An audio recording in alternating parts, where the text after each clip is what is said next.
Does the theme song have words? No, it doesn't. It does not have words. Just a nice little jingle, if you will. I don't think it needs words. No, typically doesn't, because the food speaks for itself. And the Friday feed, and Al Abear speaks of it very well. And brisket. Brisket's 24/7 now, isn't it? I think it's a consensus favorite around here. Everybody loves brisket, Al. People love good brisket, Alex. That's what I have found through trial and error, mostly error. It's about good brisket.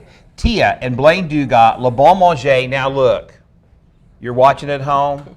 You're going to get your phone out and take some notes here, because I have learned a lot just in the last 2.5 minutes. Blaine. Yes, sir. First of all, can we get in tight on this brisket? This is a beautiful brisket. Now, a lot of times you buy brisket in the store, it's kind of a mess, you know? Sure. So tell me, how do you get to here? Tell me your process. All right, well, of course I get it from one of my vendors that I have, the Performance Food Group, Lamb Foods, Emaco, Sean McCree, anyone who has, I usually, every one of them carries it. They have their different brands that they use. But whenever I go to look at a brisket, I look at the fat, everything that I'm gonna have to do to work, because everything is labor intensive. It takes a long time. We start trimming. Usually we do about 14 a week, 15 a week. Wow, Sometimes that's a lot. Yeah, and we get up to 20 to 30 in a week. The brisket, once I get it and I start trimming it, all that means it makes a difference, because you want a little fat on there because it makes a wonderful gravy. Right. It does. It makes it go.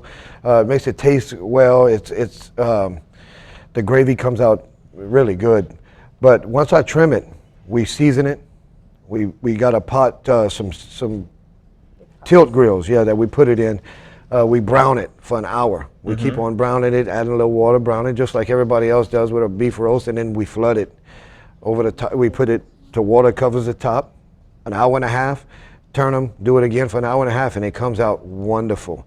But a wrong brisket can really go well, make it go wrong. I've done it before. I've had briskets where it hasn't come out the different kind of cuts or whatever it may be, might alter the taste or might alter the toughness of the brisket. Can also alter the holiday season for the entire family, everyone.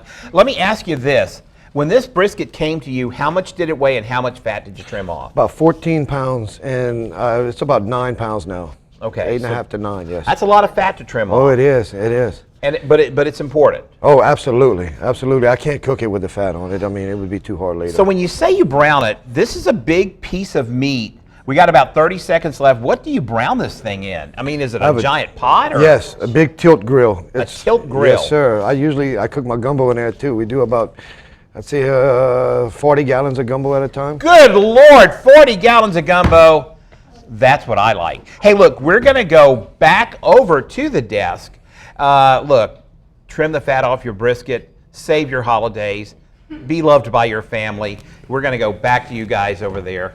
A tilt grill, I think we need one. Yes, great tip though. Yes. Definitely going to keep that in the memory bank. And I'm already learning that the Save Your Holidays comment leads to some other backstories. Oh, yeah. Abear. I'll never hear the end of my brisket tragedy. There was a spatchcock turkey one time too, but we won't even get That into too, that. a tragedy. That's for another hit coming up a little later here. We got to get to weather though. Check on those temperatures. He said 40 gallons of 40 gallons of gumbo. That's the perfect amount for Al Abear to eat. And you know what? It's a single serving for Al. It's a single serving for me too. I-10 at Ambassador. It's